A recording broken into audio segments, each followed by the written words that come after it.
It feels good to have a good reputation. We've tried to earn it for over 35 years.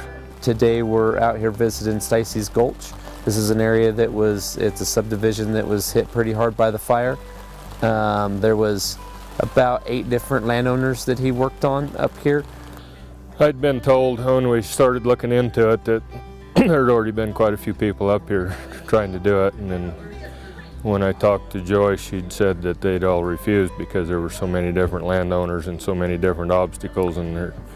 These landowners had called probably, as far as I know, maybe 5 or 6 of their operators at least, and nobody wanted anything to do with this because it was too small of a parcel size.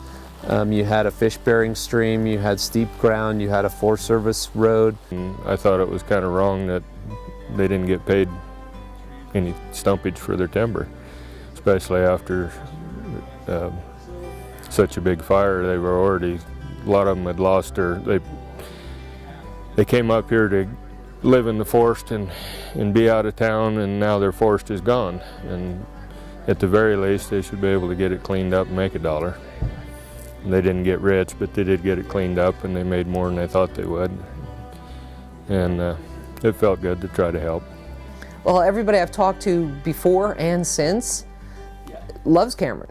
They all say, yeah, he's great when you can get him because he's so busy, because he does so good. 8 different landowners, 8 different personalities. There's anywhere from 2 to 40, 50 acre parcels. Not a whole lot of volume. The markets were tough. Cameron come in, he worked around all the infrastructures, all the personalities. He got the wood out, he did it in a fashion that every single person was happy. So we were so happy. We were expecting a whole lot more mess. Yeah, there was some mess, but he did real good at cleaning up what he could without destroying something else. So we had a pond on one side, we had a house and a propane tank on the other side, and we had, I can't remember if it was her father or mother's grave right above this big tree that had burned over her cabin. And that was one of her big concerns, is that we get that tree out from over her house, because it was 3 foot or better without wrecking the house, the propane tank, or especially the grave, or hitting the pond. And so that one made me nervous. Yeah, you can be forgiven for a propane tank, but a grave's a little harder. as time went on and people saw the work that he was doing, more and more people showed up, and more people wanted him to do their property. They wanted theirs to look like what he was doing everywhere else. Seems like in the industry a lot of times, especially if you get the logging for mills, that